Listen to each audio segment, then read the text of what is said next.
the guys who I think really get the crowd going more than anything else, I would say, are Steph and Draymond. Draymond Oh, obviously absolutely. is the emotional heart and soul of the Warriors. Steph is the ultimate showman. Plays well in front of the home fans. Talk about when either Draymond makes a great defensive play or a game-saving stop, or Steph goes on one of his Steph runs. Talk about sort of the vibe and the energy, whether it's Oracle, whether it's Chase. It's unlike I think the Steph three-pointer I've always said is the most demoralizing play maybe in sports. It just kind of sinks. Yeah. It sinks the energy out of the opposition and really gets the crowd going, unlike anything I think we've really seen. Talk about what that experience is like. Well, when you think about it, I actually think of the three: Draymond, Steph, and Clay. Not necessarily in that order. No order. Yeah. No specific order.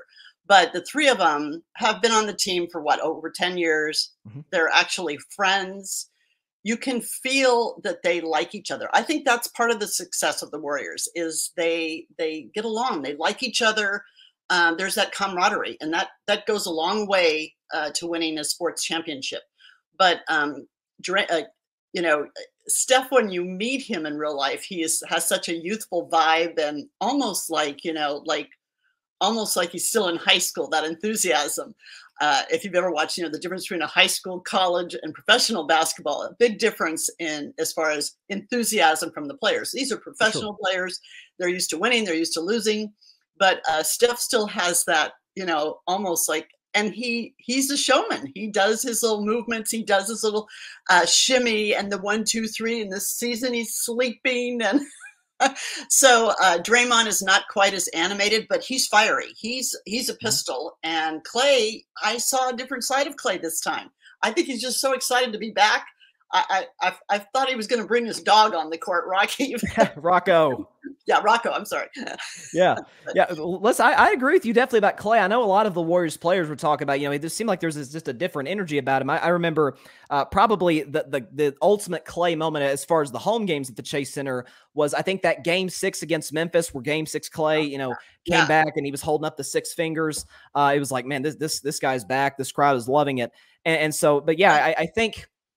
What's that? He said championship or bust. He was going all the way. That's what he kept saying that. And I'm thinking, okay. Yeah.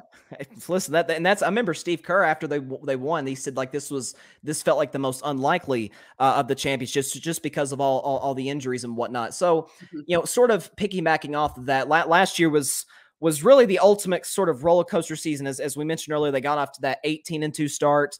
And then, obviously Clay is out at that point, still recovering from the Achilles. Clay comes back, and then Draymond goes out at that same point. Draymond comes back, and then Steph goes down at that same point. And so it's sort of like, can this team really build any chemistry? I remember talking about in the show, the big three played together 11 minutes, not even a full quarter of basketball last season. And they come back in the playoffs, and it's like as if, they've been playing together, all season long. So why do you you sort of alluded to it earlier in terms of the chemistry between those three? They genuinely like each other off the court. Do you think that had a lot to do with the fact that, they didn't really miss a beat starting in round 1 against Denver? Absolutely. But, you have to give credit to the owner, Joe Lacob. He's definitely knows statistics. He knows money. He knows how to recruit people. And the general manager, Bob Myers, great guy. I mean, I saw him like one of the playoff games. I was so excited. It was like I was seeing a movie star. And then, of course, Steve Kerr, who in real life is hysterical, but what a great coach. And he builds that. He builds that camaraderie. There is no question. And I think it's a reason. It's a reason. And you cannot discount Wiggins this year. I mean, think about the people who said, oh, my God, he's not going to do anything. Oh, he was amazing. He was amazing in the playoffs. He lives around the area that I live in and apparently shops at the same grocery store. I haven't run into him yet. Hey, listen, maybe that's going to come up soon. Maybe you're speaking it into existence right now. Who knows? But maybe I should wear my sweater when I go shopping. Maybe he'll recognize me. That's right. That'd be a cool picture for Instagram. But with Andrew Wiggins, that's a good point you made. I said during the finals, as much I love Draymond, love Clay, I felt like Wiggins might have been the second best player on the team during the finals. Given that massive, obviously, who could forget the 43 points from Steph in that game 4?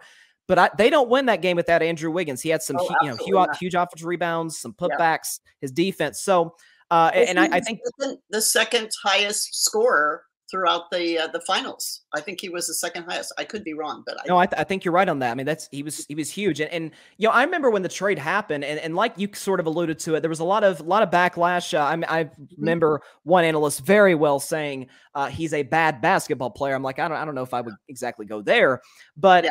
My takeaway on this show was like it's an upgrade from Harrison Barnes. It's a better version of what Harrison Barnes, and he was huge to the Warriors' success when he was there. Thanks so much for watching the show on YouTube. Be sure to click that big red subscribe button and go check out the other clips and full shows of Carving It Up Live. Have a blessed day.